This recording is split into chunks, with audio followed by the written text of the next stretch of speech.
All right. Good morning and welcome to another episode of the Liberty Dad podcast, a discussion on politics and culture. I am your host, DL, America's most objective libertarian. If you're tuning in live, thank you so much for giving me your time so early. All right. Let me know. Let's see. Entrance music is really loud and I can hear background noise. That's interesting. So let's talk about that really quickly. And my VA lady, thank you so much for being in the chat. Let me know if the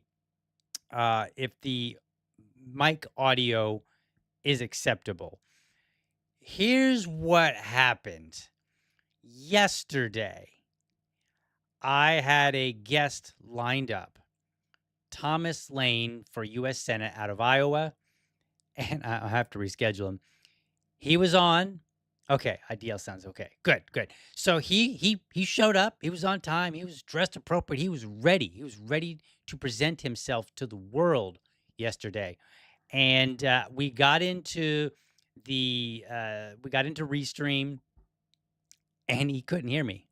And I was like, oh, okay. And I looked and I saw that some of my audio levels were incorrect. We're not set up right, or we're not showing right. And I was like, that's weird. I didn't notice that earlier. And so, I was like, "All right, maybe it's just acting wonky." So I did a couple I actually restarted the whole computer like 2 or 3 times, did a couple of other things, and then finally we determined, there's something wrong with my microphone. And so after I started digging in deeper, I used AI to help walk through it, and wowee, I tell you what, it wasn't my microphone that failed. The microphone showed on the mixer showed the volume levels were going up and down. So I was like, all right, well, the microphone's working. It's sending a signal to the mixer. The mixer was not sending the signal to my laptop.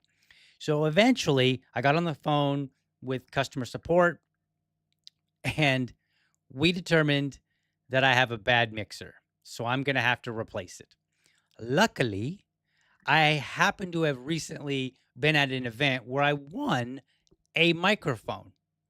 So I'm able to actually continue, but I was not able to rearrange and adjust everything, all my equipment yesterday in order to stream. So I will have to have him rescheduled. So that is what's going on. So yeah, it was not Restream. It's not any online service. It definitely was not the candidate himself. It was all me. And man, was I upset. Very, very upset. I don't like when things don't work right. I didn't catch it until the very last moment, and there was nothing I could do about it. So anyway, we're here. So right now for the for the tongue tied there for the foreseeable future, I will be using this microphone until I get that resolved. I'm Here's the cool part. So I will tell you this really quickly. Rode, that's the company that makes the mixer. I got a Rodecaster Pro. They are an awesome company. I absolutely love them now, even though I've got an equipment failure. I bought this mixer 3 years ago, and I called them up, and the guy number one, I call him up and I get with somebody within just a couple of minutes. I didn't wait more than 2 or 3 minutes. Number two, it was somebody that spoke English. And look, no offense to any call centers out there that use foreign workers. That's fine. But sometimes the accent is just too strong for a telephone, just plain and simple. And so it makes it more, you're already frustrated when you call in and you're like, look, I've got this problem. And then you have to try to, like, what'd you say? Did you say this? That's very frustrating. So I was very glad to have spoken with somebody who appears to be from the United States, or at least their English is such that I couldn't tell the difference. And again, it's not really that I care where they're from, just that I can understand you because I'm trying to communicate my problem and I need you to be able to communicate any answers and solutions back to me. And then they offered me a 30% discount if I were to use this as a trade in to buy a newer model. So we're looking at that. So I'll let you guys know what the outcome is. But for now, this is the microphone that I have, and hopefully it works well enough. All right, today's topic is going to be the ICE shooting. Now, normally I would shift away from politics on Fridays and I would focus on something related to, being a man, a husband, or a father. But given the outrage and how much this story is dominating the news right now, I'm just going to table that for what I think is a very important conversation. We've all seen the video by now. You probably have. And many people have opinions of the ICE agent that shot a woman up in Minnesota. Now, some of these opinions are good, some of these opinions are bad. That's the nature, that's how it works. Social media, I think, is limited on how these opinions can really be explored because, like, you're having a conversation, it's like having a text message conversation and people are probably going to be distracted. You're not necessarily going to be able to think of everything. And when it's a text message like conversation, what you end up, you try to make your point more succinctly. And so I think that ends up leaving out a lot of conversation, especially when there's a lot of nuance to discuss. So today, I'm going to walk through the shootings using a side by side comparison of two different videos that was compiled by the New York Times. I know, right?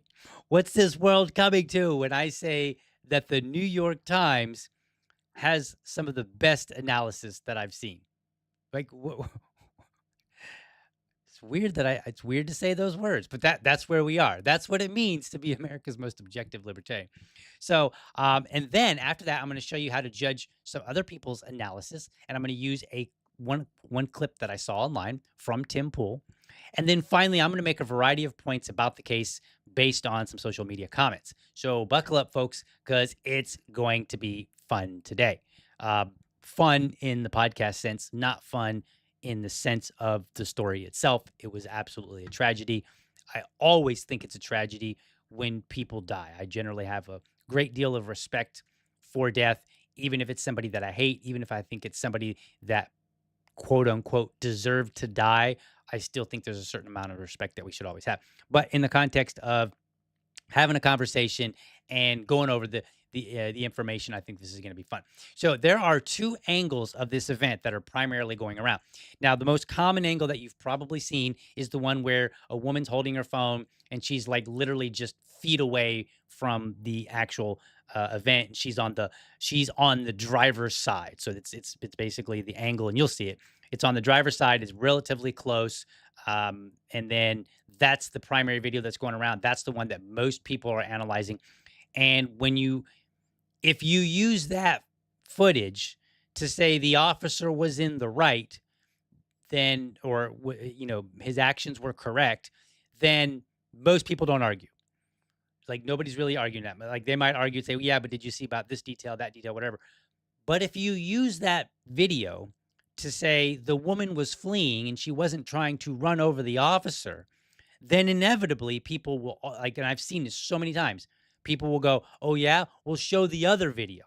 And the other video is more of an elevated video, maybe from somebody's home. Maybe they were on the porch upstairs. I don't really know. And it appears to be zoomed in. It's a bit grainy. It's very unclear. And so that one looks like as she's driving away, she practically or actually clips the officer. Okay. So what was great about the New York Times is that they put them side by side because you still have all the same audio. You can hear, the tires and the whistles that are being blown and the gunshots. And so all you got to do is just sync them up with the audio. And now you have the video that you can watch. And so it's obvious which one people generally prefer, the one that's closer, the one that's not grainy. But again, people like to argue, show the other angle because they believe that is the smoking gun. Well, let's play that and then I'll add some commentary as needed. And I want you to keep in mind that much of the argument here, at least on social media, not necessarily the legal argument at the moment, but much of the argument revolves around Renee's intent. Was she trying to flee or was she intending to hit the officer? And I think by the end of the show, I'm going to demonstrate that all the evidence points to she was trying to flee. And I'm even going to show you some stuff. I'm even going to mention some things that you probably haven't heard because that's what I do. I work really hard to give you some good stuff. So, side by side, let's get into that. Here is that video right there. Is the audio not playing? Oh, no, you're not. There it goes.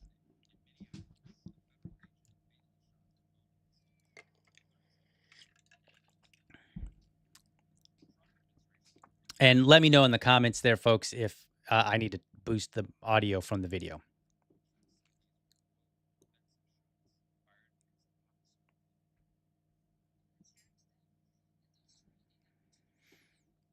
Okay, so you see that was that was Christy Nome, and she's like, "Hey, the woman attacked them and attempted to run them over." Okay, this is part of the this is the debate that's being had online. Was she trying to run them over or was she not? And since she's dead, we have no way of using her as evidence. But I think we're going to see some good stuff today.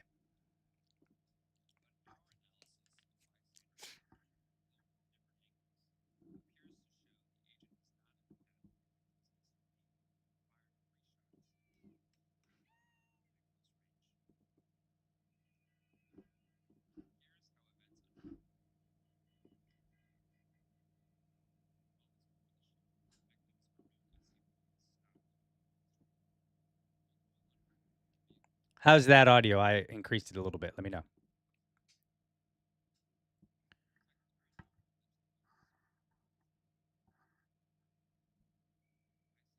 So I'm not going to show it to you right this moment, but I will show you in a little bit where I think actually she may not have been trying to block them in. Yeah. Wait for that. That's going to be good.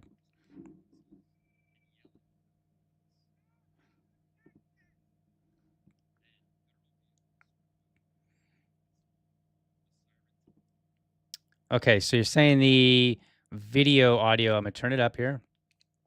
Let's see here. Try that.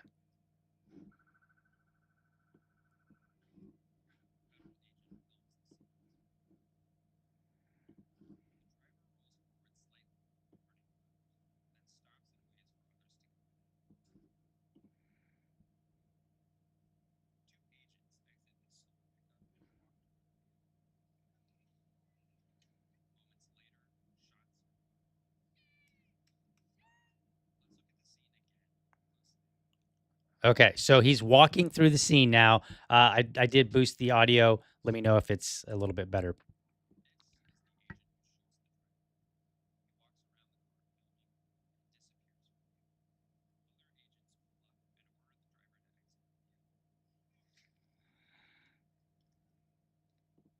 All right, let me see. I don't. It's fine. I'm watching the video and I've seen and heard it. Yeah, I understand that you have, but maybe other people coming around have not. So let me see if there's any. I don't see anything else that I can use to do. Um, let's see here. Let me just look and see if there's a single setting here really quickly. I don't see any more settings that I can do. Um, I will take a look at this at a later point and see what I can. Yeah, there's nothing that I can do right now. So I will try to narrate the this kind of along with him, but not so that it's clashing. So basically, at this point, the woman is stopped. Renee is stopped, and the officers have pulled up in front of her. She previously waved somebody on. You could see that. You could see where she's got her hand out, and she had waved somebody, and then somebody passes her, and then she looks like she waves that again. This truck pulls up. These are the first two officers. Okay, so these are not the officers that you just saw a moment ago. That's recording her walking her along the passenger side. So these are two officers that got out of the truck and they're approaching her and they start barking orders, telling her, "Hey, get out of the car," etc. Let's continue.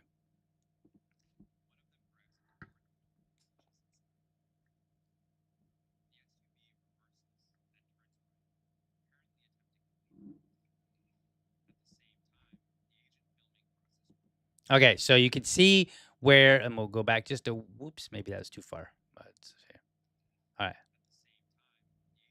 All right, so there's the little white block.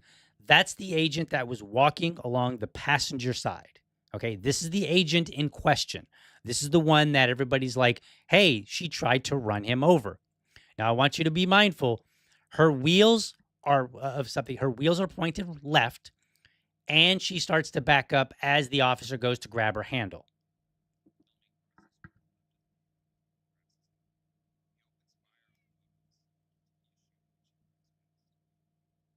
Now, I want you to notice that the officer here, as she leaves and he fires, notice right there, he is still standing. Okay. Now, that doesn't mean she didn't hit him. That just means that whatever happened, whatever connection that was made between the agent and the car wasn't even enough to so much as knock him off balance, because he was able to at least shoot her and remain standing while on pavement that is sporadically covered with wetness and snow and ice.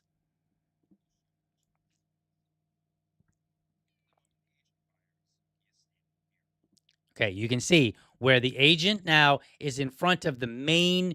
There's like agent one, agent two, agent three, right? I'm not going to try to name all of them, but there's three agents there. And so this particular agent, the one that's being claimed was hit, is behind the agent that you can most visibly see right now. But you can see kind of between his legs, you can see two more legs of the other agent that's basically from this angle directly in front of the agent that's at the driver's side door. All right. So this is key. The wheels are pointing to the right. And so this is kind of like a little bit closer. This is important because if we're assigning intent, what was she trying to do? Was she trying to flee or was she trying to hit the officer? Now remember, this officer, look how close, it's a little harder to see, but look how close the officers are. One officer is right at her door. The other officer appears to be mere feet away in front of the officer at her door.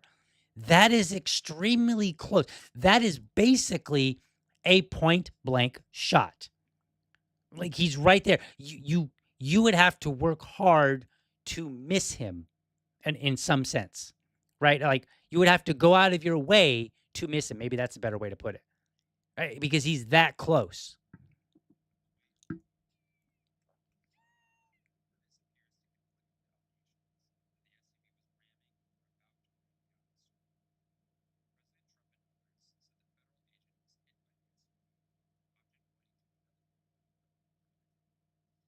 All right, so that is the other video in question. This is the one where everybody's like, "Show the other angle, show the other angle," right? And most of the videos that you're going to see online are people trying to zoom in and see. And once you zoom in with the camera, it gets very grainy, and so you basically just see this very pixelated image of a car going by a person, and so it's not very clear exactly where everybody was because again, the car is going and the man is over behind, kind of like on the front, sort of like the driver's side, and then the car continues on, and it's very quick and it's very grainy, so it's not very clear. But a lot of people see it as a smoking gun. So here's where the New York Times video shines.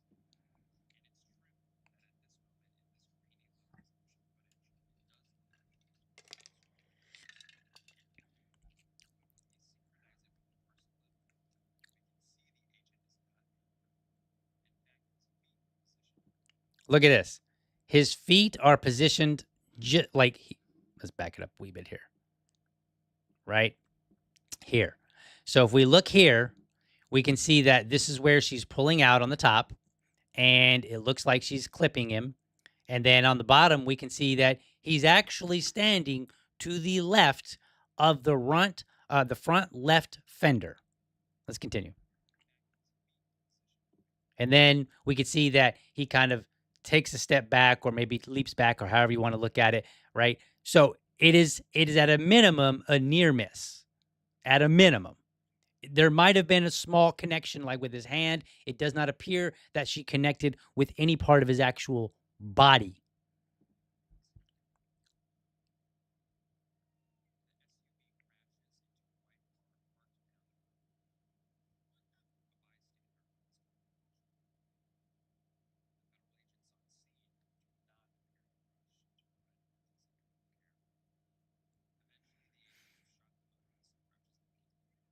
Okay, so this is the agent that shot her. So keep in mind, people are like, well, a lot of like Christy Nome was like, she tried to run him over. And I think even the president came out and said initially that she ran him over, and the president even said that he was in the hospital. Doesn't appear that he needs hospital attention. He was missed. He's standing. He is able to shoot two more shots after the woman drives away, after she kind of clears him. You can hear there's two more shots. The first shot, by the way, went into the windshield. There's a picture of it online. You can find it. Went into the windshield in the lower right-hand corner of the windshield. The second two shots, I believe, it's not been divulged just yet, but based on the video footage, it appears the next two shots went in through the window. One or both of those was most likely the kill shot because it is being reported that she was shot in the head. And so when you look at the first shot in the windshield, it is too low and it's unlikely. But now, of course, you got ricochets and all that. So it's very possible that still was the kill shot or part of it. But based on the what we have to work with, it appears that the first shot went into the lower right-hand corner of the windshield. Then he was able to aim and fire two more shots, one at least of which went into the woman's head. You don't get to shoot somebody in the head at point blank range if they've knocked you over with their vehicle. So let's continue.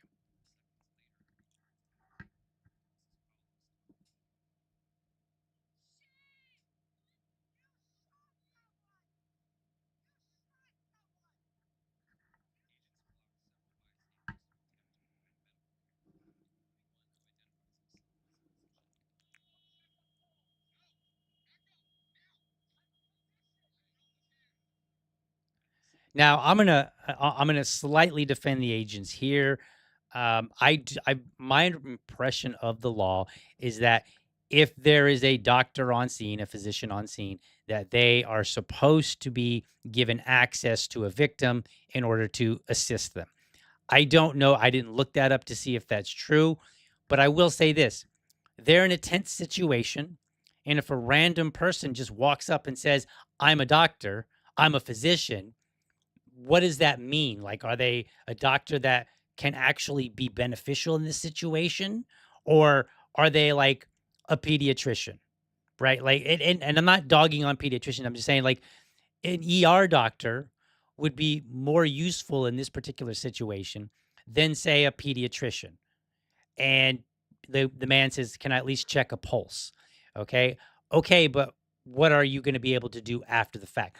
So I'm on the fence on that part where he was not given access to the victim because I don't know the strictness of the law, and I don't know at what point it would be reasonable for a law enforcement agent to say, "No, I'm not giving you access," because how can a doctor? You don't care. As far as I know, you don't carry around credentials and say, "Here's my credentials. I'm a real doctor." Okay, so on that one, I will give them. I will be on the fence and give them a slight buffer, if you will, only because I don't know what the proper protocol is. Okay. And for the record, just because you're a blowhard podcaster doesn't mean that you can't occasionally say, "I don't really know about this one. I'm not sure." It's okay. Right. Today we're analyzing what we can tell from the video, and we're going to be critical of some other people as well. Okay, so basically everything I'm talking about today isn't going to be what is the legal aspect, because there are a lot of questions that need to be answered before we can start having a legal conversation. So that's where I am with this particular scene. I would have liked if there was a doctor present to be able to possibly render assistance. I think it is damning that the agents don't rush over to say, "Okay, we shot her. Can we now save her life?" And then, move forward with that, with the proper legal process from there. Because at the end of the day, I think that all of our first responders, even a police or even law enforcement, even if they shoot somebody, they should then, when it's safe, try to render aid. That is the kind of society that I want to live in. And this is part of my argument that I've made repeatedly over and over and over. What kind of society do we want to live in? All right, let's continue. Almost done.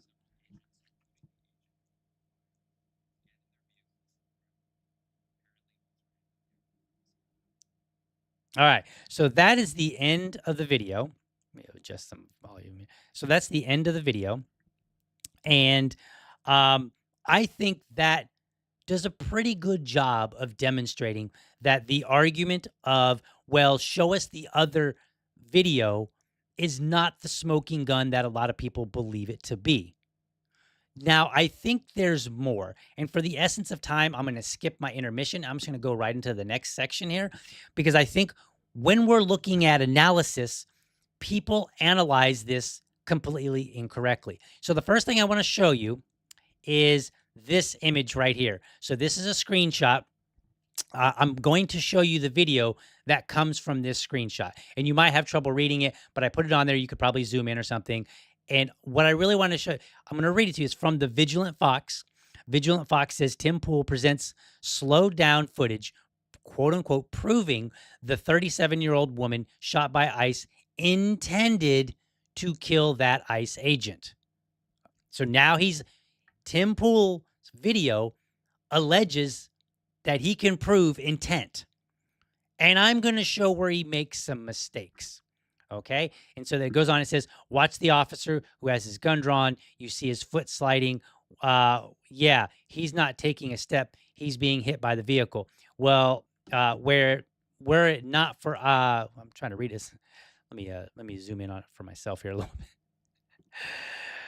It's so small on the screen. It's smaller on the screen for me than it is for you. Were it not for the ice, which you can see on the ground, the vehicle would have just lurched forward and run this guy over. Okay. Now let's be clear about something. There are two things going on here. Number one, intent. Number two, what would the outcome have been? They are not the same. Just because what might have happened, let me phrase it this way. Just because you can say something else might have happened doesn't mean that you've proved intent. You are just proving that were it not for this particular circumstance, a different outcome might have happened. But a different outcome, again, still does not determine intent. And I think we can show intent later. But what I really want to focus in on is at the very top here, above where it says Vigilant Fox, it says Tim Pool reposted. This is important because a lot of people will clip something online. They'll clip something, throw it online for whatever reason, right? Maybe they've only got, maybe they got a free account and they can only put so long of a video, whatever, right? Maybe they're being devious and they're clipping out something. There's any number of reasons why a clip might be short. So in this particular case, I think it's fair to criticize Tim, which I'm about to do, because he reposted this, which means he or whoever's working his account gave basically a thumbs up to this portion of his show, right? They're saying, yep, this portion is reasonable. You didn't take anything out of context. So great. I'm going to use it because I can't do his whole show. Okay. That's basically what that amounts to. So let's go watch his video and we're going to dive in a little bit. So here we go.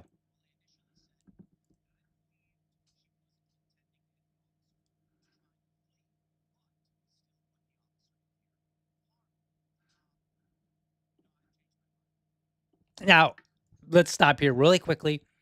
That's admirable. If you come to one opinion and then later you review either the evidence that, a second time, or you get new evidence and you come to a different conclusion, I respect that. More people should do it. I still think he's wrong.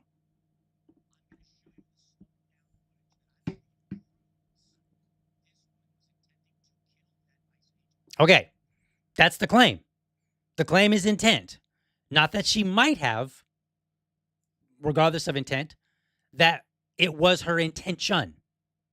Okay, let's listen.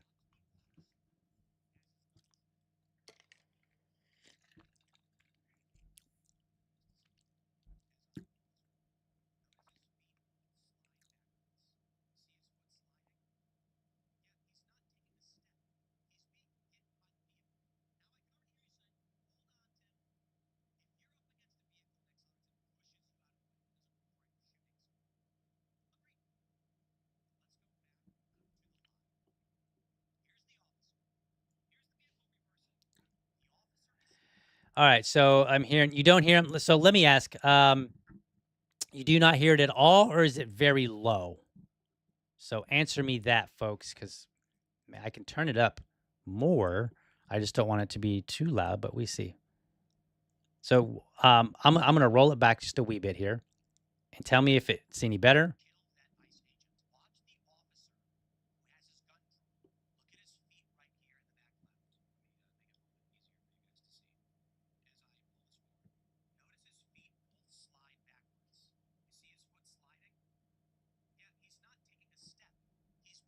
Okay, so you're telling me there's no sound. This is beautiful.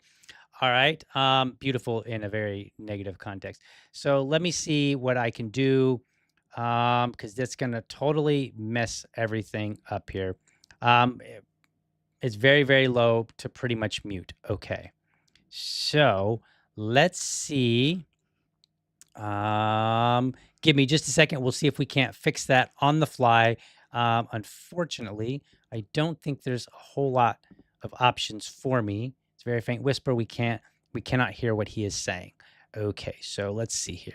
Do. Let me look and see if there are any settings for which I can modify or adjust. Let's see. Let's just go to the audio, and then we will do. Let's do this. Let's see if this works.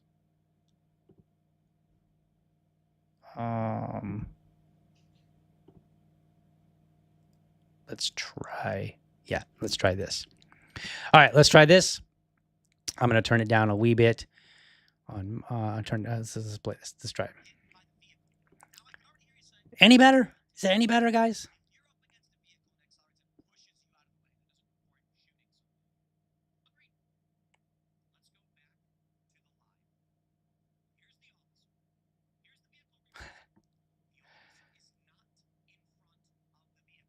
All right. So was that any better? Because if not, I will just turn the audio down in my headset and I will help narrate and kind of communicate what Tim is saying in this video.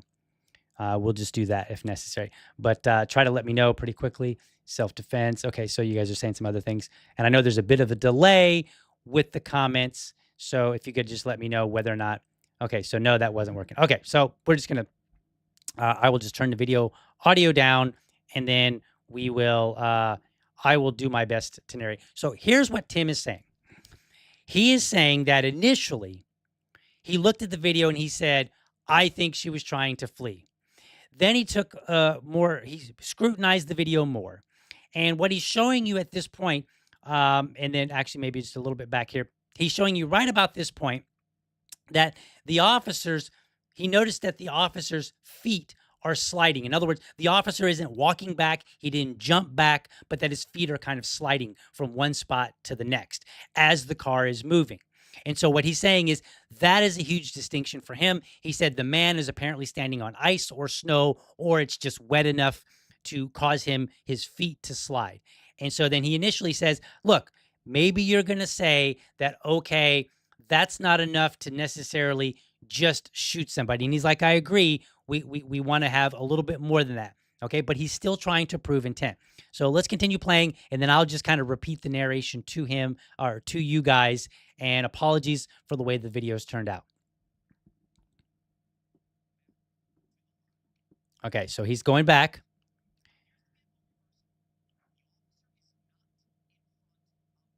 Okay. So his point here is he goes, when the woman reverses, the officer is not in front of the vehicle. And that's true. He is correct.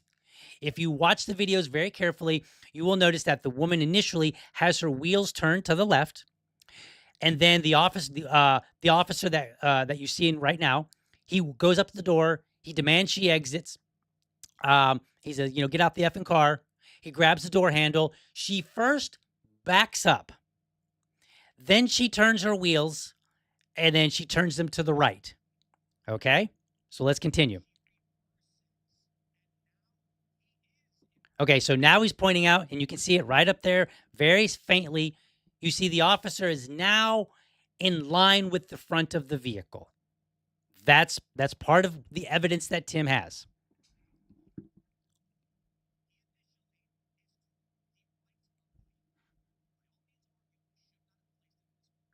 Okay. So what Tim is saying at this point is that, hey, the officer initially himself, he did not place himself in front of the woman's car. She positioned her car so that the officer was in front of her. That's his argument.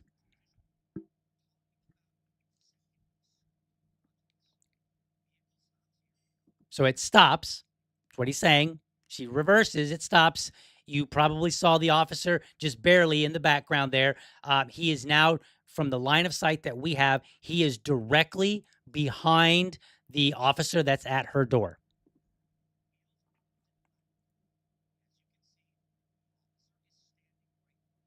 So he acknowledges that at this point, the wheels are left. The officer now is in front of her vehicle. All right. Right here is what he's showing you. It's very hard to see, but you can see the tires are spinning out. You can see that the tire is spinning out.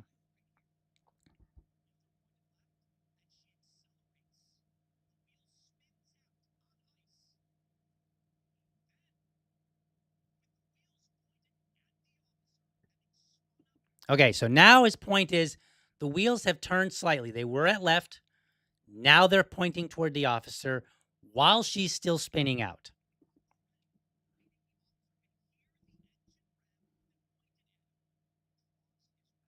So then he points out that the officer draws his weapon. Okay? This part I think makes sense. And you could make an argument that at this particular point, Tim is being fair because the woman backed up, her wheels were still turned left. As the wheels started turning to the right, or maybe now at this point, straight forward, she hits the gas. They spin out on ice. The officer is now in front of her. He did not place himself in front of her. And he is now grabbing his weapon because he hears an engine rev and tires start to spin out. That sounds like this woman about to hit me. Okay? I agree. I agree with the assessment that the officer may have understood, may have said, okay, she is spinning, she is coming at me.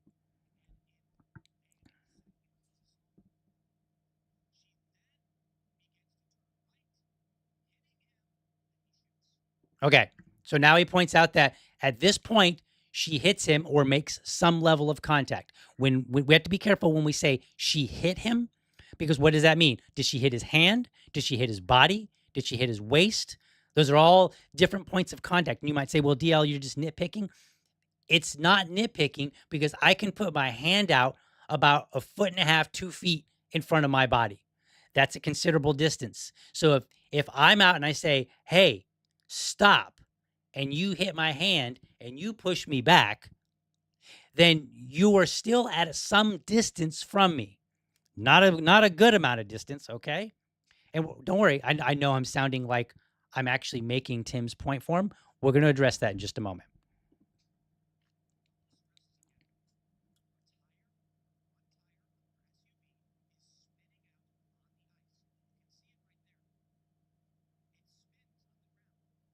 So he's reiterating that this is spinning out on the ground. That's what he's reiterating. Okay? And that's important. But Tim is missing a lot of context, which we're going to get into in just a second here. Let's finish up his video.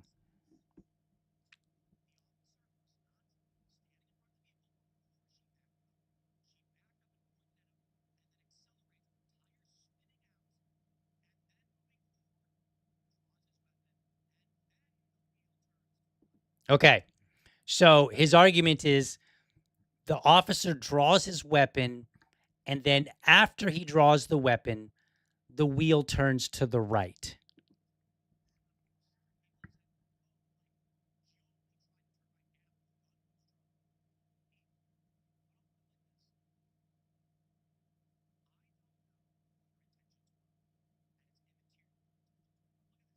Okay. Here's what he said since the audio is not working. He said that he doesn't know what her intentions are, that it's immaterial. I don't really think so because that's literally that's the whole point. He's trying to prove what her intentions were. So either they're important, they're material to this conversation, or they are not. If they are not material to this conversation, then there is no proving to be made. It doesn't matter what her intentions are. So you don't have to spend time talking about, well, her wheels are spinning out. Here was the direction of the wheels at this particular moment. Here's what the officer did in response. None of that would matter because he's literally trying to prove intent. So Tim needs to decide, is it material or not? If it's not material, if it's immaterial, then guess what? He didn't need to do this whole show. He didn't even need to talk about it. Because why would you prove intent if it doesn't matter? It does matter. That's the argument that everybody is having. Now, he just goes on to point out that a lot of people are saying, hey, maybe she turned her wheels toward the officer, and then once he grabs his firearm, then she decides otherwise, and then turns the wheels to the right. That's the rest of what he has to say. I think that misses a huge point. Okay. Let's take a look at the original video. And unfortunately, since the audio is not working, we're not going to be able to, you're going to have to, if you could do one of two things. You can trust my word, which you shouldn't. You should go find the original video and listen for yourself. Okay. But I will point out a couple of things here. So let's take a look at this. Here is the video. So I want you to notice something here. This is the video where she's originally obstructing the street. Why is she there? I don't know. Was she blocking it on purpose? Perhaps. Was she trying to go some other direction? I think there's an argument to be made here. So you'll notice that she waves this person and the person drives around her. Okay? I want you to notice something. Now, did you notice, it's very subtle, she moves forward a little bit, but then waves them. Okay? So she waves this person on. She's continuing to wave traffic on. This is the ICE agents. The ICE agents roll up and just stop. Here's where you're going to have to trust me until such time that you can go and watch the video for yourself and listen very, very carefully. Okay? They get out and okay, in that little segment that we just watched, she said, I'm trying to leave. Or what'd she say? I don't think she said I'm trying to leave. She said, I'm trying to go. Let's listen. Pulling out. That's what it was. She said, I'm pulling out. She tells the officers, I'm pulling out. Her wheels are, see, this is the context that Tim missed out. He focused solely on this one small segment. He says, aha, this proves it. She backs up. She points the car at the officer. And at a certain point, the wheels are now facing the officer. She spins out. And it's true. I acknowledge it's true. Had the ground not been wet or icy, there is a good chance she would have hit the officer. But that does not prove intent. Intent means you wanted to hit the officer. That is actually a very high bar to prove intent. If you kill somebody and then they go to your house and they search all your belongings and they find journals of you saying, I want to kill this person, that's pretty convincing.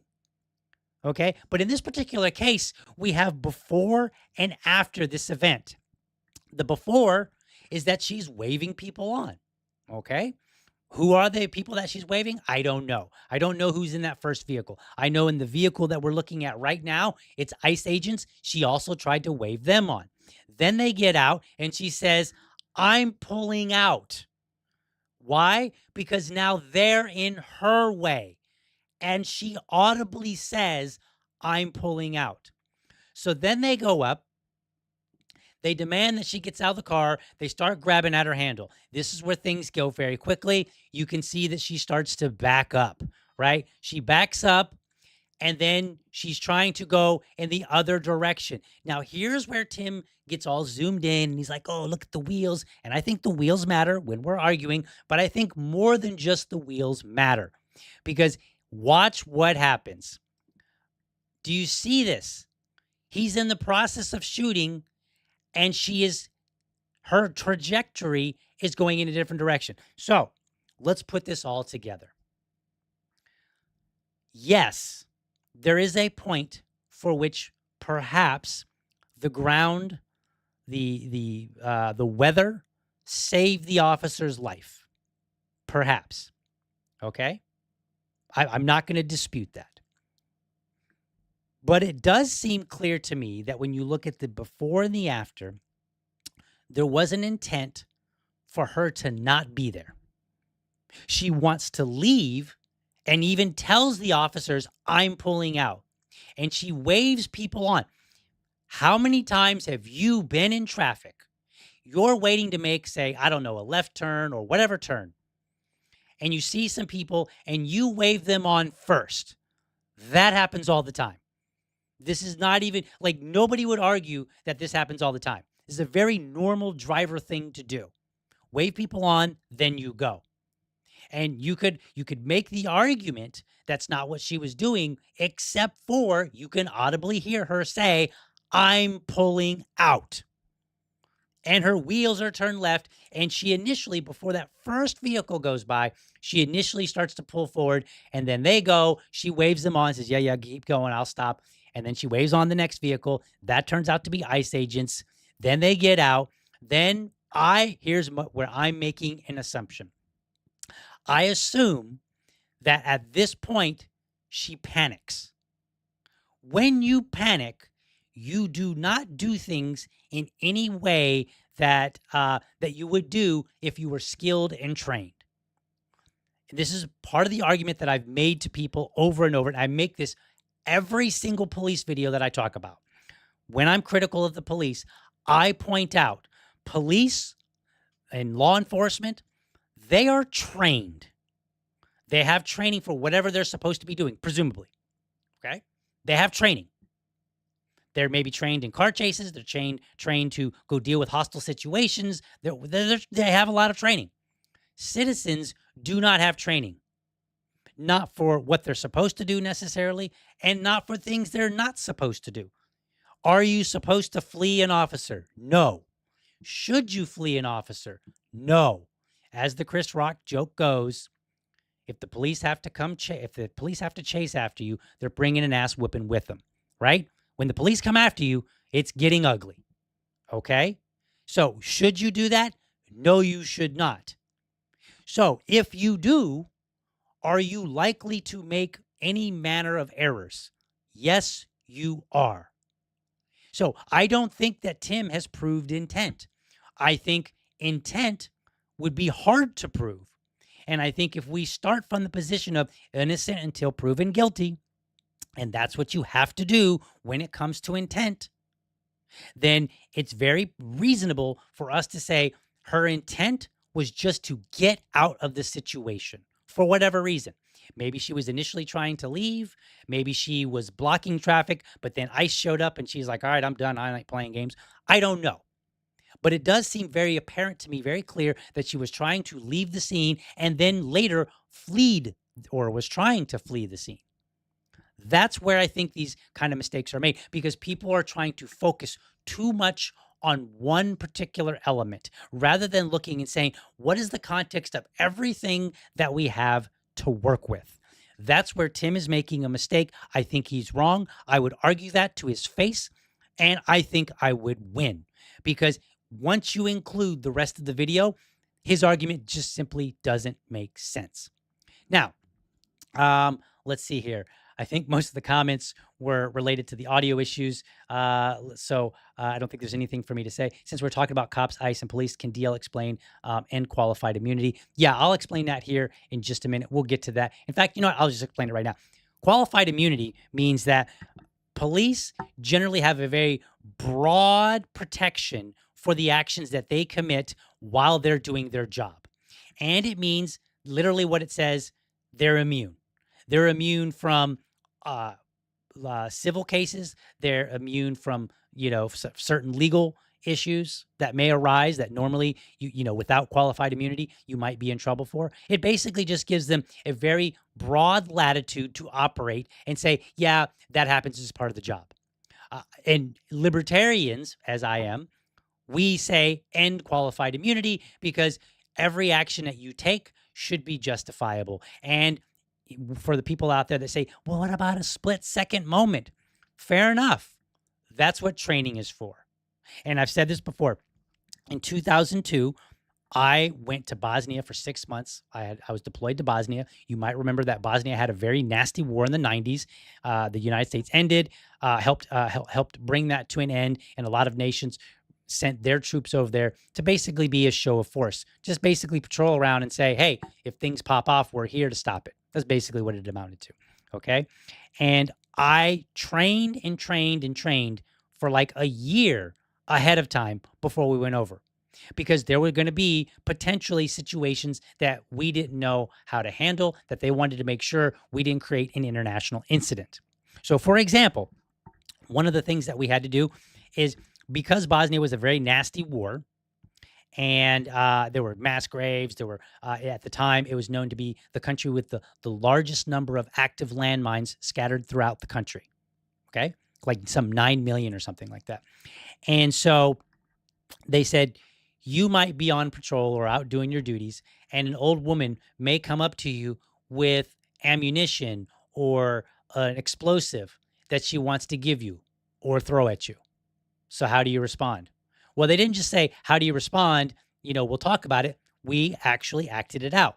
And so we had entire like mini cities set up at different bases, and we would get a call, like a pretend call, like, hey, there's been a loud explosion at, such and such location. Go over and check it out. And so then we would pull up, get out, and then we had Americans who would be acting as if they were the citizens of that city. And then they would come up and we would have to respond. And then afterward, we would have like a kind of like a Q&A, like, here's what you did right, here's what you did wrong. And there were situations where somebody would come up, pretend this is like an explosive, and they would be like, oh, I just need to give this to you. And in some situations, they would literally just hand it to us, pretending to be an old lady, handing us an explosive. And then in other situations, they would get close enough and then throw it. And so we were supposed to respond. So when people say, oh, he doesn't have enough time to make the best decision, that's what training is for. I experienced that same level of training for a year before I went over for a 6-month deployment. There is no reason not to expect our law enforcement, if they're going to be sent on specific calls to do certain things, to have the proper training, so that if and when the time comes for them to have to make a split-second decision, they can make the best one that they can. And in my opinion, the best decision that you can make when somebody appears to be driving at you, get the hell out of the way. Just get the hell out of the way. That's the first thing. Get yourself out of safety, or into safety. Get out of harm's way. Then you can deal with, I need to shoot this person, if that's what it means, if that's what it comes down to. So now I want to get into some bad arguments and misconceptions. And I know I'm going kind of fast, folks. Normally I go a little bit more slow, a little bit more chill. But today I got an event at my son's school that I want to make, so I've got to be a little bit more on the brief side. So I had a video queued up to show you of JD Vance. He's making this argument. I'm not going to play it since you guys can't hear it right now. Anyway, I'll deal with the audio late over the weekend, and Monday when we get back, I should have it all patched and repaired. But I will just kind of tell you about it. He's mad. He's doing this press release, this press conference, and he says something to the effect, he's reading a CNN headline, and the headline is something like, ICE agent shoots citizen. And he's like, gets angry. And I'm like, okay, that's literally what happened. And you cannot get too much more objective than that particular headline. Okay. And people on the right, please stop making me defend New York Times and CNN. Please, I'm begging you. But being objective, that's what I do. And so then he goes in and he's like, well, he goes, he goes, people aren't realizing that this agent 6 months ago had an incident. So don't you think he's going to be a little bit on edge with vehicles? Okay. But what does that have to do with the woman? What does that have to do with intent? It has nothing to do with either one of those. The woman doesn't know that. She doesn't know that this ICE agent previously got dragged by an illegal immigrant while he was trying to apprehend him. We don't know that. Nobody knew that until the White House put that information out. So what relevance does that have to anything? None. It has nothing. Another point that he makes, he says that the woman has negative associations because she's part of some left-leaning whatever that doesn't like ICE, and they're out there trying to be obstructive. And okay, so fine, maybe that's the case. That's being disputed right now, whether she was an innocent mom that just recently dropped off her child, or whether or not she was an active activist. I think it points a little bit more toward active activist because the wife was suggesting that she had asked her Renee to be out there and was videotaping her. So I think that kind of kills the whole. She was just dropping off her daughter at school or son or whatever, right? Her child, her 6-year-old child. Okay, but okay, fine. She's an activist. Did the officers know that? No. Okay. Well, then, if and part of his argument is to complain about people talking about the direction of the wheels, and he's like, so it's like people on the right that are supporting the officer, they want you to exclude the direction of the wheels because the officer couldn't have seen them, and that's fine. Like I would not expect an officer to check wheels while he's in, a potentially hostile situation that's moving very quickly. Like that would be absurd. So I agree with that point. Okay. The looking of the wheels, that's for us folk after the fact to try to identify and say, okay, as we debate this, what can we learn about the woman's intent? That's for our debate. That's not necessary for the officer. So the officer can't look at wheels any more than he can know what her background is. He has no idea. And I believe the argument that she traveled from Colorado just to be there, I think that's false because according to one report that I heard, she actually moved from Colorado to Kansas, then Kansas to Minneapolis, Kansas to. She eventually moves to Minneapolis. So it's like within the last year, she had recently moved. So the timeline, according to her moving, does not appear to match the claim that she just drove out from Colorado just to be there. Okay. All right. So we have that worked out. Like I think that the vice president is showing that he's really just desperate to try to control this narrative because the narrative is actually looking worse and worse for the officer. So now let's address some online comments. And I'm just going to show them to you on the screen. Lucky me. So we don't have to worry about the issue of audio here. Okay, so let's start with this first. I've only got a couple. We're almost done. So this is Lauren Chen. I like her. I like actually to some degree, I like everybody that I'm going to show you. But I'm objective, so I got to hold them accountable. That's just the way it goes. All right, so here's what Lauren Chen says. What should the ICE agent have done? Just get hit by her car? And she said, yes, actually, that is what they think. We saw these people openly celebrating Charlie Kirk's assassination. Don't let the left gaslight you into believing they care about your well-being. So let's address what the ICE agent should have done, okay? The ICE agent should have got out of the way. That's exactly what he should have done. In fact, the same thing that you would tell the leftist protesters who blocked the road is what you tell the ICE agent. Get the hell out of the way. That is your first and foremost thing to do. And in fact, if he had done, he did exactly that, perhaps with some assistance with the car, as Tim Pool pointed out. But perhaps he would be more out of the way if he were not spending time being in the way while drawing his firearm and trying to shoot her. I want you to think about it. Think about what you saw and think about what Tim said that I had to tell you about. He says that he shows that the officer draws his weapon while he's still in direct line of the vehicle. That does not sound like quality training to me. I have been in car chases and some altercations because I was a dumb youth. You know what I did? As a dumb youth that was not trained, I got the hell out of the way. And I'm glad I did because there's one incident where had I not jumped out of the way, I wouldn't have knees right now. That is the answer. Get out of the way. Whether or not the left is gaslighting you into thinking that they care about your well-being, I don't really care about that. I care about what kind of society are we trying to build. That's what I care about. All right, next comment here. Let's see here. Next one. This one comes from Matt Walsh. This one was really fun. Let me shrink this down here. This one was really fun. So Matt Walsh says he's responding to somebody else, and he says, I agree that it is a dividing line. He said, if you think an agitator has the right to hit federal agents with her car to stop them from enforcing our immigration laws, wow, Matt, that's a stretch. Continue on.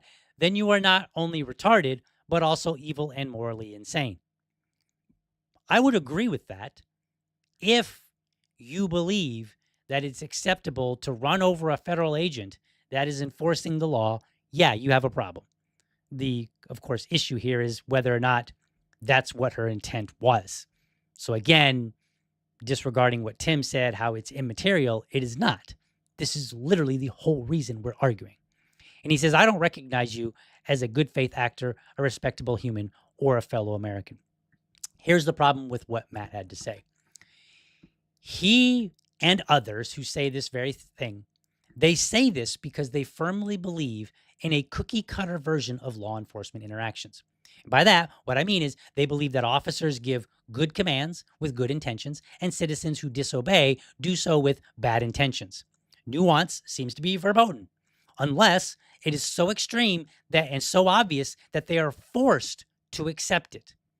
But I'll tell you this, should the day come that Matt or someone he cares about or anyone else who is aligning themselves with this position, should the day come that they find themselves in a situation where the cookie cutter police interaction does not fit, they will be grateful for people like me who do not back down and will fight for them the same as I fought for anybody else.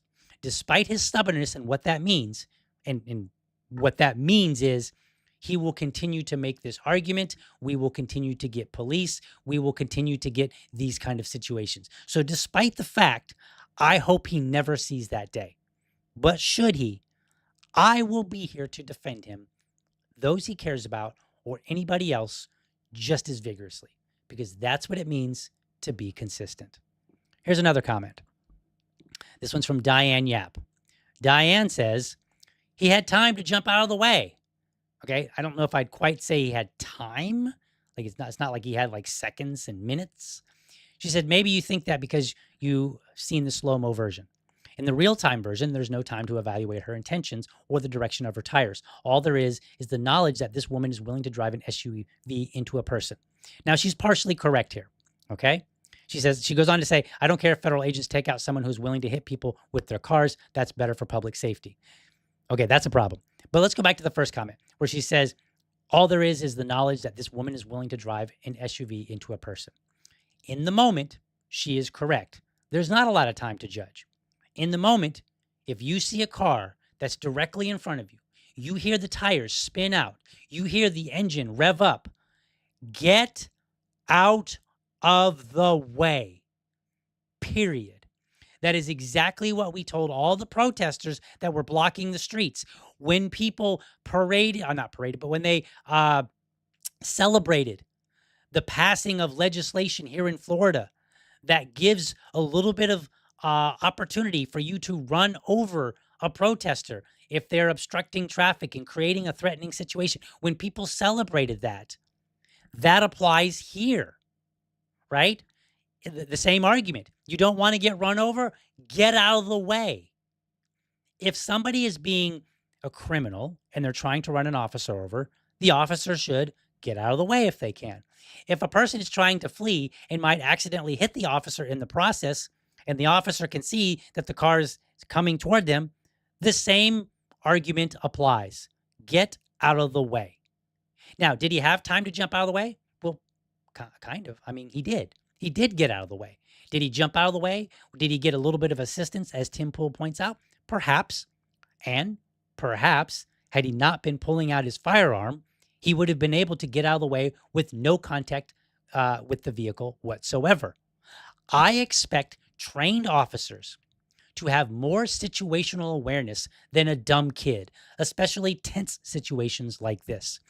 I don't think it's acceptable to send an officer out to a situation where they know there are protesters who are acting unruly. Some of them may get out of line, maybe even might need to be arrested. I think it's improper to send out an officer that is not prepared to deal with those situations, that has not trained. I trained for them. I trained for some of these kind of situations, or not these ones, but situations that I might face for the job that I had to do. Why are we not training them? That's a problem. And they need to be trained. And then if an officer gets dragged 6 months prior because he's trying to apprehend somebody and he's a little on the edge, that should mean he should be more willing to get the hell out of the way. Let's look at this. This is the last one. I think this is the last one. Yeah, last one. Natalie. She says, when a cop says stop and get out of the car, you stop and get out of the car. Thanks for coming to my TED Talk. Okay. Advisable always? Yes. But I want to ask you two tough questions. Can you guarantee the officers will not shoot even if you obey all of their commands? The answer to that is no, you cannot. We've got people like Duncan Lemp. We've got people like Daniel Shaver. There's a long list of names that libertarians will cite to you to say these people were obeying the orders and got shot anyway. The Daniel Shaver one is probably one of the more egregious ones. The man was intoxicated, though officers, you could argue, did not know that. But he's crying, laying on the floor in a hallway of a hotel with officers pointing their guns, barking orders at him. The man's got his hands up, crying, please don't shoot me. And then he accidentally makes a sudden move and the officers shoot him from a distance. Okay? The man was obeying as best as he could and still got shot. So the answer is no. You cannot guarantee officers will shoot. And then my second question, is it not reasonable that citizens might learn to panic after all of us libertarians and even some conservatives make all the noise that we do about cases where obedience did not prevent their death? Put it this way. Us libertarians, we cannot spend our time telling citizens that government is not to be trusted. We can't talk about qualified immunity. We can't talk about the failed drug war and all the damages to society that it's done from the police. We cannot talk about a militarized police. We cannot talk about no-knock raids, on and on and on, all these things, and then turn around and go, you need to obey all the orders and make rational decisions. We just gave them every reason in the world to be afraid of police. Especially when they, and this is especially when people aren't prone to making good and rational decisions in a tense situation in the first place. How many women have been afraid in a situation and it turned out it was really no big deal, right? Because in the situation, you don't have all the facts. You don't know what the intent of the other person is. We have seen officers do bad things on purpose, on accident. There is no reason for people to not be afraid. People should be afraid of the police because the police have not done a good job of demonstrating that you don't have to be. They show up seemingly unprepared to deal with the situation. And then they make mistakes, but they get qualified immunity. So if they accidentally run you over, and there's videos out there you can find of this happening, if they accidentally run you over, sorry, they got qualified immunity, part of the job. Too bad, so sad. But if a citizen who has no training whatsoever, if they make a dumb decision, well, then they get the book thrown at them. That's unacceptable. And so, no, I reject this idea that stop and get out of the car is the answer guaranteed to always give you the right end result. Now, is it still advisable? Yes. Because why? Most of the time, the greater majority of the time, when you obey an officer, you don't get shot. But I think if we hold this line, what Natalie is saying, I think what we do is we, in a way, we give more power to the government because we say, yep, you don't make mistakes. Now, that's not what Natalie's saying, but I think that's basically the end result. The end result is basically telling them, you don't make mistakes because we're demanding all the citizens obey and make rational decisions. And you can only obey and make rational decisions if you're guaranteed that the other person is always doing the right thing and never making a mistake or never doing something on purpose, right? That's the only way you can make that argument.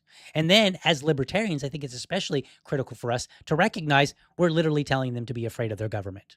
And then if you think about all the Second Amendment people out there, right? Whether you're libertarian or conservative, all the Second Amendment people out there who will say, well, the Second Amendment is to protect you against a tyrannical government. What do you think the police are? What do you think ICE is? That's your government. And they can become tyrannical. And they have. We have documented incidents of all of them. Every law enforcement agency has documentation after documentation after documentation of being tyrannical. Maybe not overall. You could make that argument, but they have incidents. So this argument doesn't make sense to me simply because it defies the other arguments that we make as libertarians. Now, I want to give you a couple final thoughts here, and then we're going to head on out. Okay.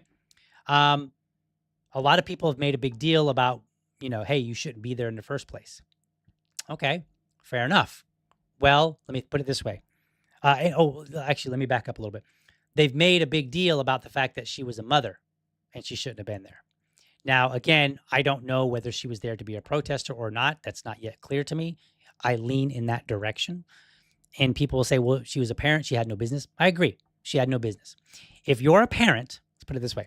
If you're a parent to a young child, it's best to avoid powder keg protest lest you get shot or something else. If you're 17, it's best to avoid powder keg protest lest you end up shooting 3 people. You know who I'm talking about? Oh, yeah. I'm talking about Kyle Rittenhouse. The same argument that was made from the left that Kyle Rittenhouse shouldn't have been in Kenosha when he was is now being made by people on the right saying this woman shouldn't have been there for whatever reason. The truth is, it is unwise to be in those situations, but it is still lawful. And we still have all of our legal protections. We still have all of our rights. You need to know the difference. It is a difference between, is this a good decision? And is this lawful thing to do? If it is a lawful thing to do, then that means you have all the same protections as if you were sitting at home. They don't change. And the last thing I'll say, I want you to take note of every person who is claiming to be for liberty, saying that they would never disobey law enforcement. Because should the day come where your fate depends on their interaction with authority, assume they mean it. Assume those people will, when push comes to shove, not be your allies. Now, again, that's just the people that are taking a hard-nosed position on obeying law enforcement. I'm not talking about the people that are saying, hey, look, there are problems with the idea of obey law enforcement, but it's generally a good idea. That is respectable. I can trust those people. They are making an objective position. They're taking an objective position on this matter. But the people that are just full-throatedly saying, don't disobey an officer, I would never do that.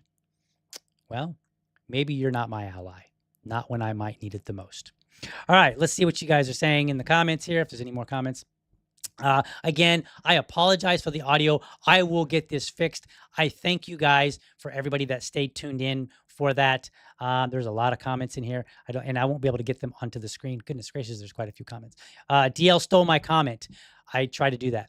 Let's see. I blame Pamela Splain says, I blame the media and legislators along with whoever is funding this. They have pushed the envelope and now they will start paying for it. Sorry, she obstructed justice and now she is in an ICE box. I think there's a lot of blame to go around. But I think ultimately, hopefully what you take away from this episode is that while she probably made some bad decisions, I don't think that intent can be proved. I think she simply made bad decisions and it should not have costed her life. I will always, in these kind of situations, I will always start with, what did the officer do to de-escalate the situation? And the reason for that is because, as I said, they are trained. Citizens are not.